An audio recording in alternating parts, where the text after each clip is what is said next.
دینیات اسلام کی جامع، مختصر اور عام فہم تشریح سید ابو الاعلیٰ مودودی۔ باب چہارم، ایمان مفصل۔ آگے بڑھنے سے پہلے تم کو ایک مرتبہ پھر ان معلومات کا جائزہ لینا چاہیے جو تمہیں پچھلے ابواب میں حاصل ہوئی ہیں۔ نمبر 1، اگرچہ اسلام کے معنی خدا کی اطاعت اور فرمانبرداری کے ہیں، لیکن چونکہ خدا کی ذات، صفات اور اس کی مرضی کے مطابق زندگی بسر کرنے کا طریقہ اور آخرت کی جزا و سزا کا صحیح حال صرف خدا کے پیغمبر ہی کے ذریعے سے معلوم ہو سکتا ہے، اس لیے مذہب اسلام کی صحیح تعریف یہ ہوئی کہ پیغمبر کی تعلیم پر ایمان لانا اور اس کے بتائے ہوئے طریقے پر خدا کی بندگی کرنا اسلام ہے۔ جو شخص پیغمبر کے واسطے کو چھوڑ کر براہ راست خدا کی اطاعت و فرمانبرداری کا دعویٰ کرے، وہ مسلم نہیں ہے۔ نمبر 2، قدیم زمانے میں الگ الگ قوموں کے لیے الگ الگ پیغمبر آتے تھے اور ایک ہی قوم میں یکے بعد دیگرے کئی پیغمبر آیا کرتے تھے۔ اس وقت ہر قوم کے لیے اسلام اس مذہب کا نام تھا جو خاص اسی قوم کے پیغمبروں نے سکھایا۔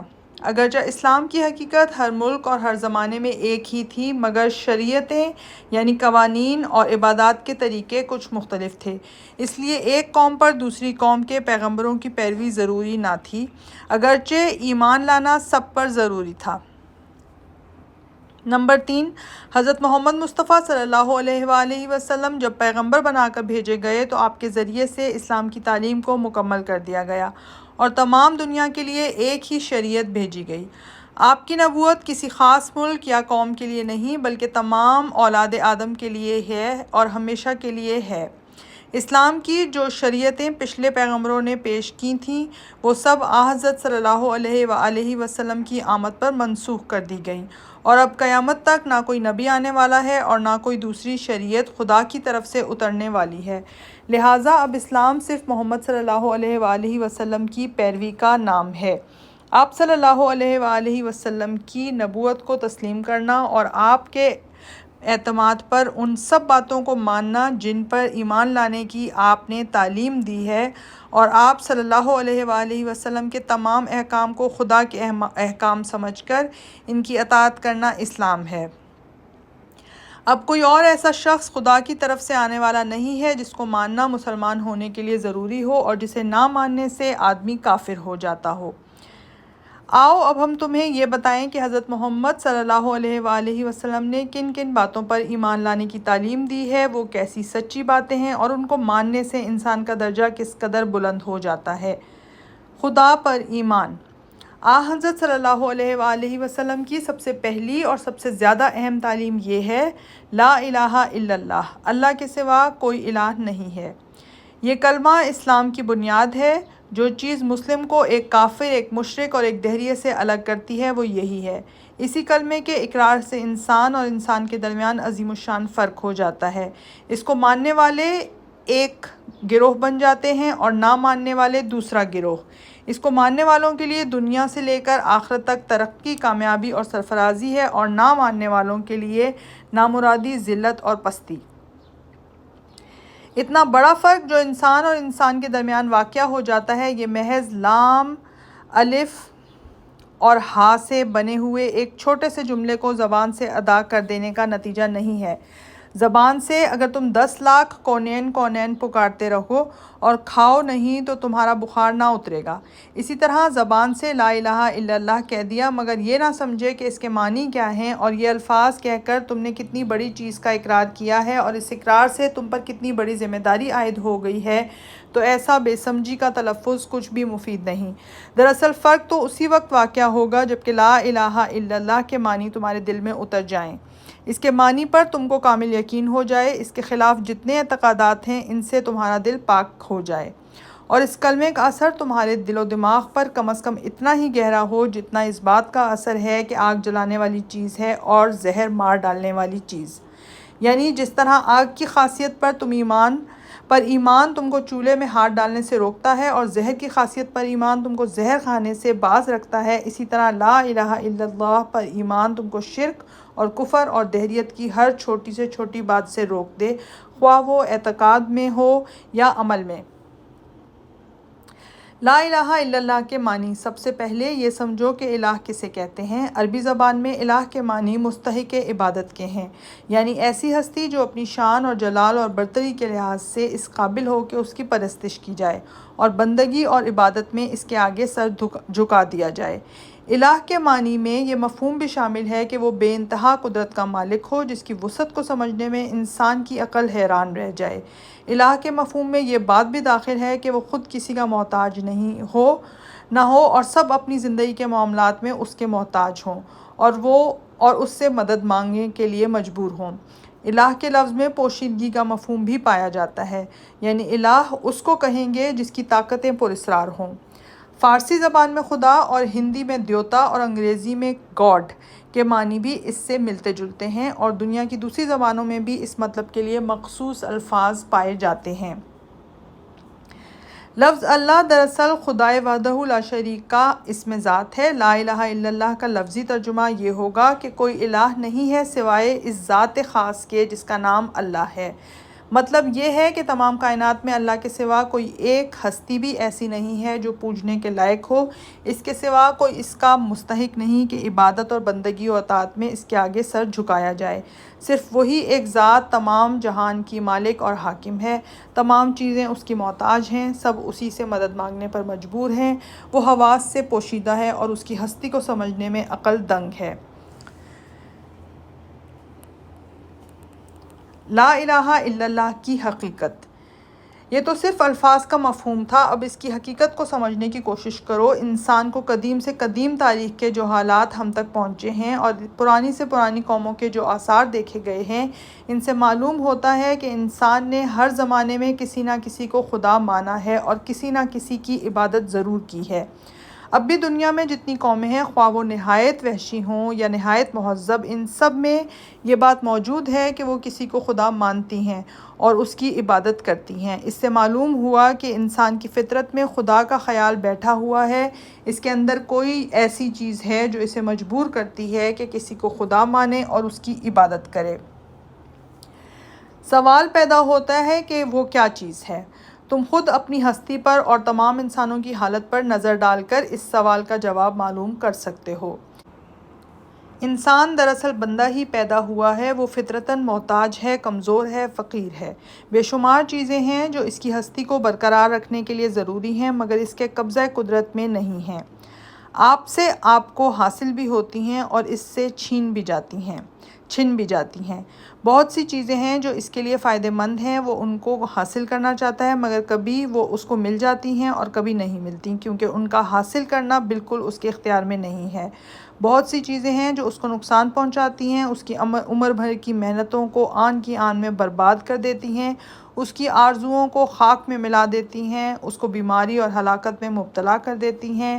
وہ ان کو دفع کرنا چاہتا ہے، کبھی وہ دفع ہو جاتی ہیں اور کبھی نہیں۔ ان سے وہ جان لیتا ہے کہ ان کا آنا اور نہ آنا، دفع ہونا یا نہ دفع ہونا اس کے اختیار سے باہر ہے۔ بہت سی چیزیں ہیں جن کی شان و شوکت اور بزرگی کو دیکھ کر وہ مرعوب ہو جاتا ہے، پہاڑوں کو دیکھتا ہے، دریاؤں کو دیکھتا ہے، بڑے بڑے ہولناک جانور دیکھتا ہے، ہواؤں کے طوفان اور پانی کے سیلاب اور زمین کے زلزلے دیکھتا ہے، بادلوں کی گرج اور گھٹاؤں کی سیاہی اور بجلی کی کڑک چمک اور موسلا دھار بارش کے مناظر اس کے سامنے آتے ہیں، سورج اور چاند اور تارے اس کی گردش کرتے دکھائی دیتے ہیں۔ وہ دیکھتا ہے کہ سب چیزیں کتنی بڑی، کتنی طاقتور، کتنی شاندار ہیں اور ان کے مقابلے میں وہ خود کتنا ضعیف اور حقیر ہے۔ یہ مختلف نظارے اور خود اپنی مجبوریوں کے مختلف حالات دیکھ کر اس کے دل میں آپ سے آپ اپنی بندگی، محتاجی اور کمزوری کا احساس پیدا ہو جاتا ہے۔ اور جب یہ احساس پیدا ہوتا ہے تو اس کے ساتھ ہی خود بخود الوہیت یعنی خدائی کا تصور بھی پیدا ہو جاتا ہے۔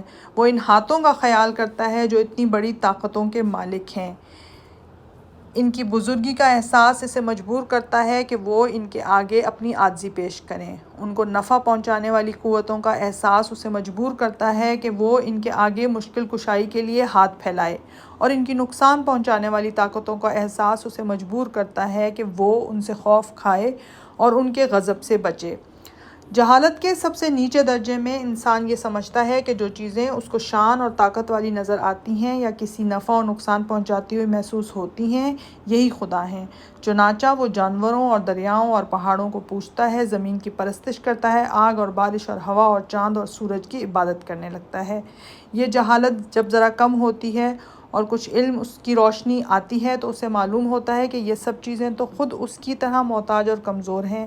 بڑے سے بڑا جانور بھی ایک ادنیٰ مچھر کی طرح ہوتا ہے، بڑے بڑے دریا خشک ہو جاتے ہیں اور چڑھتے اترتے رہتے ہیں، پہاڑوں کو خود انسان توڑتا پھوڑتا ہے، زمین کا پھلنا پھولنا خود زمین کے اپنے اختیار میں نہیں، جب پانی اس کے ساتھ نہیں دیتا تو وہ خشک ہو جاتی ہے۔ پانی بھی بے اختیار ہے، اس کی آمد ہوا کی محتاج ہے، ہوا بھی اپنے اختیار میں نہیں، اس کا مفید یا غیر مفید ہونا دوسرے اسباب کے تحت ہے۔ چاند اور سورج اور تارے بھی کسی قانون کے تابع ہیں، اس قانون کے خلاف وہ کوئی ادنیٰ جنبش بھی نہیں کر سکتے۔ اب اس کا ذہن مخفی اور پراسرار قوتوں کی طرف منتقل ہو جاتا ہے۔ وہ خیال کرتا ہے کہ ان ظاہری چیزوں کی پشت پر کچھ پوشیدہ قوتیں ہیں جو ان پر حکومت کر رہی ہیں اور سب کچھ انہی کے اختیار میں ہے۔ یہیں سے خداؤں اور دیوتاؤں کا عقیدہ پیدا ہوتا ہے۔ روشنی اور ہوا اور پانی اور بیماری اور تندرستی اور مختلف دوسری چیزوں کے خدا الگ الگ مان لیے جاتے ہیں اور ان کی خیالی صورتیں بنا کر ان کی عبادت کی جاتی ہے۔ اس کے بعد جب اور زیادہ علم کی روشنی آتی ہے تو انسان دیکھتا ہے کہ دنیا کے انتظام میں ایک زبردست قانون اور ایک بڑے ضابطے کی پابندی پائی جاتی ہے۔ ہواؤں کی رفتار، بارش کی آمد، سیاروں کی گردش، فصلوں اور موسموں کے تغیر میں کیسی باقاعدگی ہے، کس طرح بے شمار قوتیں ایک دوسرے کے ساتھ مل کر کام کر رہی ہیں، کیسا زبردست قانون ہے کہ جو وقت جس کام کے لیے مقرر کر دیا گیا ہے ٹھیک اسی وقت پر کائنات کے تمام اسباب جمع ہو جاتے ہیں اور ایک دوسرے سے اشتراک عمل کرتے ہیں۔ انتظام عالم کی یہ ہم آہنگی دیکھ کر مشرک انسان یہ ماننے پر مجبور ہو جاتا ہے کہ ایک سب سے بڑا خدا بھی ہے جو ان تمام چھوٹے چھوٹے خداؤں پر حکومت کر رہا ہے، ورنہ اگر سب ایک دوسرے سے الگ اور بالکل خود مختار ہوں تو دنیا کا سارا کارخانہ درہم برہم ہو جائے۔ وہ اس بڑے خدا کو اللہ، پرمیشور اور خدائگان وغیرہ ناموں سے موسوم کرتا ہے، مگر عبادت میں اس کا ساتھ چھوٹے خداؤں کو بھی شریک رکھتا ہے۔ وہ سمجھتا ہے کہ خدائی بھی دنیاوی بادشاہی کے نمونے پر ہے۔ جس طرح دنیا میں ایک بادشاہ ہوتا ہے اور اس کے بہت سے وزیر اور معتمد اور ناظم اور دوسرے بااختیار عہدیدار ہوتے ہیں، اسی طرح کائنات میں بھی ایک بڑا خدا ہے اور بہت سے چھوٹے چھوٹے خدا اس کے ماتحت ہیں۔ جب تک چھوٹے خداؤں کو خوش نہ کیا جائے بڑے خدا تک رسائی نہ کر سکے گا۔ اس لیے ان کی عبادت بھی کرو، ان کے آگے بھی ہاتھ پھیلاؤ، ان کی ناراضگی سے بھی ڈرو، ان کو بڑے خدا تک پہنچنے کا ذریعہ بناؤ اور نظروں اور نیازوں سے انہیں خوش رکھو۔ پھر جب علم میں اور ترقی ہوتی ہے تو خداؤں کی تعداد گھٹنے لگتی ہے۔ جتنے خیالی خدا جاہلوں نے بنا رکھے ہیں ان میں سے ایک ایک کے متعلق غور کرنے سے انسان کو معلوم ہوتا چلا جاتا ہے کہ وہ خدا نہیں ہے، ہماری ہی طرح کے بندے ہیں، بلکہ ہم سے بھی زیادہ بے بس ہیں۔ اس طرح وہ ان کو چھوڑتا چلا جاتا ہے یہاں تک کہ آخر میں صرف ایک خدا رہ جاتا ہے، مگر اس ایک کے متعلق پھر بھی اس کے خیالات میں بہت کچھ جہالت باقی رہ جاتی ہے۔ کوئی یہ خیال کرتا ہے کہ خدا ہماری طرح جسم رکھتا ہے اور ایک جگہ بیٹھا ہوا خدائی کر رہا ہے، کوئی یہ سمجھتا ہے کہ خدا بیوی بچے رکھتا ہے اور انسان کی طرح اس کے ہاں بھی اولاد کا سلسلہ چل رہا ہے، کوئی یہ گمان کرتا ہے کہ خدا انسان کی صورت میں زمین پر اترتا ہے، کوئی کہتا ہے کہ خدا اس دنیا کے کارخانے کو چلا کر خاموش بیٹھ گیا ہے اور اب کہیں آرام کر رہا ہے، کوئی کہتا ہے خدا کے ہاں بزرگوں اور روحوں کی سفارش لے جانا ضروری ہے اور ان کا وسیلہ بنائے بغیر وہاں کام نہیں چلتا، کوئی اپنے خیال میں خدا کی ایک صورت تجویز کرتا ہے اور عبادت کے لیے اس صورت کو سامنے رکھنا ضروری سمجھتا ہے۔ اس طرح کی بہت سی غلط فہمیاں توحید کا اعتقاد رکھنے کے باوجود انسان کے ذہن میں باقی رہ جاتی ہیں، جن کے سبب سے وہ مشرک یا کفر میں مبتلا ہوتا ہے، اور یہ سب جہالت کا نتیجہ ہے۔ سب سے اوپر لا الہ الا اللہ کا درجہ ہے، یہ وہ علم ہے جو خود اللہ نے ہر زمانے میں اپنے نبیوں کے ذریعے سے انسان کے پاس بھیجا ہے۔ یہی علم سب سے پہلے انسان حضرت آدم علیہ السلام کو دیکھ کر زمین پر اتارا گیا تھا۔ یہی علم سب سے پہلے انسان حضرت آدم علیہ السلام کو دیکھ کر زمین پر اتارا گیا تھا۔ یہی علم حضرت آدم علیہ السلام کے بعد حضرت نوح علیہ السلام، حضرت ابراہیم علیہ السلام، حضرت موسیٰ علیہ السلام اور دوسرے تمام پیغمبروں کو دیا گیا تھا۔ پھر اسی علم کو لے کر سب سے آخر میں حضرت محمد صلی اللہ علیہ وآلہ وسلم تشریف لائے۔ یہ خالص علم ہے جس میں انسان اسی وجہ سے مبتلا ہوتا ہے کہ اس نے پیغمبروں کی تعلیم سے منہ موڑ کر خود اپنے حواس اور اپنی عقل پر بھروسہ کیا۔ آؤ بتائیں کہ اس چھوٹے سے فقرے میں کتنی بڑی حقیقت بیان کی گئی ہے۔ نمبر 1، سب سے پہلی چیز الوہیت یعنی خدائی کا تصور ہے۔ یہ وسیع کائنات جس کے آغاز اور انجام اور انتہا کا خیال کرنے سے ہمارا ذہن تھک جاتا ہے، جو نامعلوم زمانے سے چلی آ رہی ہے اور نامعلوم زمانے تک چلی جا رہی ہے، جس میں ایسے حیرت انگیز کرشمے ہو رہے ہیں کہ ان کو دیکھ کر عقل دنگ رہ جاتی ہے۔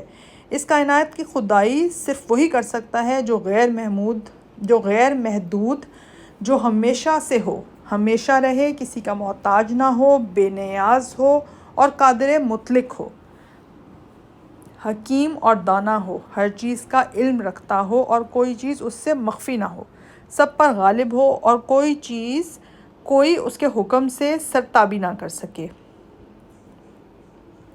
بے حساب قوتوں کا مالک ہو اور کائنات کی ساری چیزوں کو اس سے زندگی اور رزق کا سامان بہم پہنچے، عیب اور نقص اور کمزوری کی تمام صفات سے پاک ہو اور اس کے کاموں میں کوئی دخل نہ دے سکے۔ نمبر 2، خدائی کی یہ تمام صفات ایک ہی ذات میں جمع ہونی ضروری ہیں۔ یہ ناممکن ہے کہ دو ہستیاں یہ صفات برابر رکھتی ہوں، کیونکہ سب پر غالب اور سب پر حاکم تو ایک ہی ہو سکتا ہے۔ یہ بھی ممکن نہیں کہ یہ صفات تقسیم ہو کر بہت سے خداؤں میں بٹ جائیں، کیونکہ اگر حاکم ایک ہو اور عالم دوسرا اور رازق تیسرا تو ہر ایک خدا دوسرے کا محتاج ہوگا، اور اگر ایک نے دوسرے کا ساتھ نہ دیا تو ساری کائنات یکلخت فنا ہو جائے گی۔ یہ بھی ممکن نہیں کہ یہ صفات ایک سے دوسرے کو منتقل ہوں، یعنی کبھی ایک خدا میں پائی جائیں اور کبھی دوسرے میں، کیونکہ جو خدا زندہ رہنے کی قوت نہ رکھتا ہو وہ ساری کائنات کو زندگی نہیں بخش سکتا، اور جو خدا خود اپنی خدائی کی حفاظت نہ کر سکتا ہو وہ اتنی بڑی کائنات پر حکومت نہیں کر سکتا۔ پس تم کو علم کی جتنی زیادہ سے زیادہ روشنی ملے گی، اتنا ہی زیادہ تم کو یقین ہوتا جائے گا کہ خدائی کی صفات صرف ایک ذات میں جمع ہونی ضروری ہیں۔ نمبر 3، خدائی کے اس کامل اور صحیح تصور کو نظر میں رکھو، پھر ساری کائنات پر نظر ڈالو۔ جتنی چیزیں تم دیکھتے ہو، جتنی چیزوں کو کسی ذریعے سے محسوس کرتے ہو، جتنی چیزوں تک تمہارے علم کی پہنچ ہے، ان میں سے ایک بھی ان صفات سے متصف نہیں ہے۔ عالم کی ساری موجودات محتاج ہیں، محکوم ہیں، بنتی اور بگڑتی ہیں، مرتی اور جیتی ہیں، کسی کو ایک حال پر قیام نہیں، کسی کو اپنے اختیار سے کچھ کرنے کی قدرت نہیں، کسی کو ایک بالاتر قانون کے خلاف بال برابر حرکت کرنے کا اختیار نہیں۔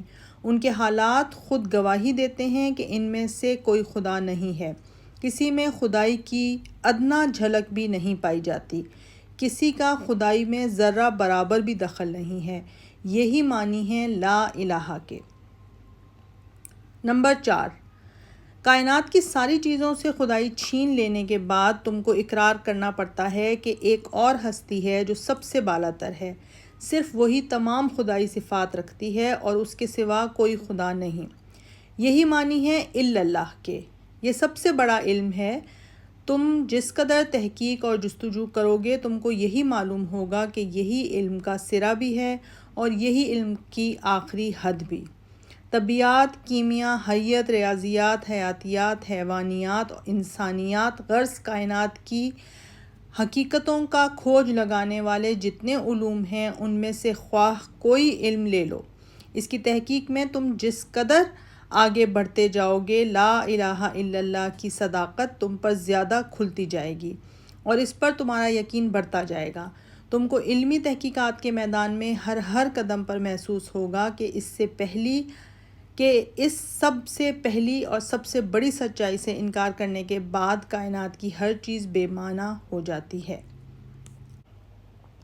انسان کی زندگی پر عقیدہ توحید کا اثر۔ اب ہم تمہیں بتائیں گے کہ لا الہ الا اللہ کے اقرار سے انسان کی زندگی پر کیا اثر پڑتا ہے اور اس کو نہ ماننے والا دنیا اور آخرت میں کیوں نامراد ہوتا ہے۔ نمبر 1، اس کلمے پر ایمان رکھنے والا کبھی تنگ نظر نہیں ہو سکتا۔ وہ ایسے خدا کا قائل ہوتا ہے جو زمین و آسمان کا خالق، مشرق و مغرب کا مالک اور تمام جہان کا پالنے پوسنے والا ہے۔ اس ایمان کے بعد ساری کائنات میں کوئی چیز بھی اس کو غیر نظر نہیں آتی۔ وہ سب کو اپنی ذات کی طرح ایک ہی مالک کی ملکیت اور ایک ہی بادشاہ کی رعیت سمجھتا ہے۔ اس کی ہمدردی اور محبت و خدمت کسی دائرے کی پابند نہیں رہتی۔ اس کی نظر ویسی ہی غیر محدود ہو جاتی ہے جیسی خود اللہ تعالیٰ کی بادشاہی غیر محدود ہے۔ یہ بات کسی ایسے شخص کو حاصل نہیں ہو سکتی جو بہت سے چھوٹے چھوٹے خداؤں کا قائل ہو یا خدا میں انسان کی محدود اور ناقص صفات مانتا ہو یا سرے سے خدا کا قائل ہی نہ ہو۔ نمبر 2، یہ کلمہ انسان میں انتہا درجے کی خودداری اور عزت نفس پیدا کر دیتا ہے۔ اس پر اعتقاد رکھنے والا جانتا ہے کہ صرف ایک خدا تمام طاقتوں کا مالک ہے، اس کی سوا کوئی نفع پہنچانے والا نہیں، کوئی مارنے اور جلانے والا نہیں، کوئی صاحب اختیار اور با اثر نہیں۔ یہ علم اور یقین اس کو خدا کے سوا تمام قوتوں سے بے نیاز اور بے خوف کر دیتا ہے۔ اس کی گردن کسی مخلوق کے آگے نہیں جھکتی، اس کا ہاتھ کسی کے آگے نہیں پھیلتا، اس کے دل میں کسی بزرگ کا سکہ نہیں بیٹھتا۔ یہ صفت سوائے عقیدہ توحید کے اور کسی عقیدے سے پیدا نہیں ہو سکتی۔ شرک اور کفر اور دہریت کی لازمی خاصیت یہ ہے کہ انسان مخلوقات کے آگے جھکے، ان کا نفع اور نقصان کا مالک سمجھے، ان سے خوف کھائے اور انہی سے امیدیں وابستہ رکھے۔ نمبر 3، خودداری کے ساتھ یہ کلمہ انسان میں انکساری بھی پیدا کرتا ہے۔ اس کا قائل کبھی مغرور اور متکبر نہیں ہو سکتا۔ اپنی قوت اور دولت اور قابلیت کا گھمنڈ اس کے دل میں سما ہی نہیں سکتا، کیونکہ وہ جانتا ہے کہ اس کے پاس جو کچھ ہے خدا ہی کا دیا ہوا ہے، اور خدا جس طرح دینے پر قادر ہے اسی طرح چھین لینے پر بھی قادر ہے۔ اس کے مقابلے میں عقیدہ الحاد کے ساتھ جب انسان کا کسی قسم کا دینوی کمال حاصل ہوتا ہے، جب انسان کو کسی قسم کا دنیاوی کمال حاصل ہوتا ہے تو وہ متکبر ہو جاتا ہے، کیونکہ وہ اپنے کمال کو محض اپنی قابلیت کا نتیجہ سمجھتا ہے۔ اسی طرح شرک اور کفر کے ساتھ بھی غرور پیدا ہونا لازمی ہے، کیونکہ مشرک اور کافر اپنے خیال میں یہ سمجھتا ہے کہ خداؤں اور دیوتاؤں سے اس کا کوئی خاص تعلق ہے جو دوسروں کو نصیب نہیں۔ نمبر 4، اس کلمے پر اعتقاد رکھنے والا اچھی طرح سمجھتا ہے کہ نفس کی پاکیزگی اور عمل کی نیکی کے سوا اس کی نجات اور فلاح کا کوئی ذریعہ نہیں، کیونکہ وہ ایک ایسے خدا پر اعتقاد رکھتا ہے جو بے نیاز ہے، کسی سے کوئی رشتہ نہیں رکھتا، بے لاگ عدل کرنے والا ہے اور کسی کو اس کی خدائی میں دخل یا اثر حاصل نہیں۔ اس کے مقابلے میں مشرکین اور کفار ہمیشہ جھوٹی توقعات پر زندگی بسر کرتے ہیں۔ ان میں کوئی سمجھتا ہے کہ خدا کا بیٹا ہمارے لیے کفارہ بن گیا ہے، کوئی خیال کرتا ہے کہ ہم خدا کے چہیتے ہیں اور ہمیں سزا مل ہی نہیں سکتی۔ کسی کا گمان یہ ہے کہ ہم اپنے بزرگوں سے خدا کے ہاں سفارش کرا لیں گے۔ کوئی اپنے دیوتاؤں کو نظر و نیاز دے کر سمجھ لیتا ہے کہ اب اسے دنیا میں سب کچھ کرنے کا لائسنس مل گیا ہے۔ اس قسم کے جھوٹے اعتقادات ان لوگوں کو ہمیشہ گناہوں اور بدکاریوں کے چکر میں پھنسائے رکھتے ہیں اور ان کا بھروسے پر نفس کی پاکیزگی اور عمل کی نیکی سے غافل ہو جاتے ہیں۔ رہے دہریے تو وہ سرے سے یہ اعتقاد ہی نہیں رکھتے کہ کوئی بالاتر ہستی ان سے بھلے یا برے کاموں کی باز پرس کرنے والی بھی ہے، اس لیے وہ دنیا میں اپنے آپ کو آزاد سمجھتے ہیں۔ ان کے نفس کی خواہش ان کی خدا ہوتی ہے اور وہ اس کے بندے ہوتے ہیں۔ نمبر 5، اس کلمے کا قائل کسی حال میں مایوس اور دل شکستہ نہیں ہوتا۔ وہ ایک ایسے خدا پر ایمان رکھتا ہے جو آسمان و زمین کے سارے خزانوں کا مالک ہے، جس کے فضل و کرم بے حد و حساب ہے اور جس کی قوتیں بے پایہ ہیں۔ یہ ایمان اس کے دل کو غیر معمولی تسکین بخشتا ہے، اس کو اطمینان سے بھر دیتا ہے اور ہمیشہ امیدوں سے لبریز رکھتا ہے۔ چاہے وہ تمام دنیا کے دروازوں سے ٹھکرا دیا جائے، سارے اسباب کا رشتہ ٹوٹ جائے اور وسائل و ذرائع ایک ایک کر کے اس کا ساتھ چھوڑ دیں، پھر بھی ایک خدا کا سہارا کسی حال میں اس کا ساتھ نہیں چھوڑتا، اور اسی کے بل بوتے پر وہ نئی امیدوں کے ساتھ کوشش کیے چلا جاتا ہے۔ یہ اطمینان قلب عقیدہ توحید کے سوا اور کسی عقیدے سے حاصل نہیں ہو سکتا۔ مشرکین اور کفار اور دہریے چھوٹے دل کے ہوتے ہیں، ان کا بھروسہ محدود طاقتوں پر ہوتا ہے، اس لیے مشکلات میں بہت جلدی مایوسی ان کو گھیر لیتی ہے اور اکثر ایسی حالتوں میں وہ خودکشی تک کر گزرتے ہیں۔ نمبر 6، اس کلمے کا اعتقاد انسان میں عزم اور حوصلہ اور صبر و توکل کی زبردست طاقت پیدا کر دیتا ہے۔ وہ جب خدا کی خوشنودی کے لیے دنیا میں بڑے کام انجام دینے کے لیے اٹھتا ہے تو اس کے دل میں یہ یقین ہوتا ہے کہ میری پشت پر زمین و آسمان کے بادشاہ کی قوت ہے۔ یہ خیال اس میں پہاڑ کی سی مضبوطی پیدا کر دیتا ہے اور دنیا کی ساری مشکلات اور مصیبتیں اور مخالف طاقتیں مل کر بھی اس کو اپنے عزم سے نہیں ہٹا سکتی۔ نمبر 7، یہ کلمہ انسان کو بہادر بنا دیتا ہے۔ دیکھو، آدمی کو بزدل بنانے والی دراصل 2 چیزیں ہوتی ہیں، ایک تو جان اور مال اور بال بچوں کی محبت، دوسرے یہ خیال کہ خدا کے سوا کوئی اور مارنے والا ہے، اور یہ کہ آدمی اپنی تدبیر سے موت کو ٹال سکتا ہے۔ لا الہ الا اللہ کا اعتقاد ان دونوں چیزوں کو دل سے نکال دیتا ہے۔ پہلی چیز تو اس لیے نکل جاتی ہے کہ اس کا قائل اپنے جان و مال اور ہر چیز کا مالک خدا ہی کو سمجھتا ہے اور اس کی خوشنودی کے لیے سب کچھ قربان کرنے پر تیار ہو جاتا ہے۔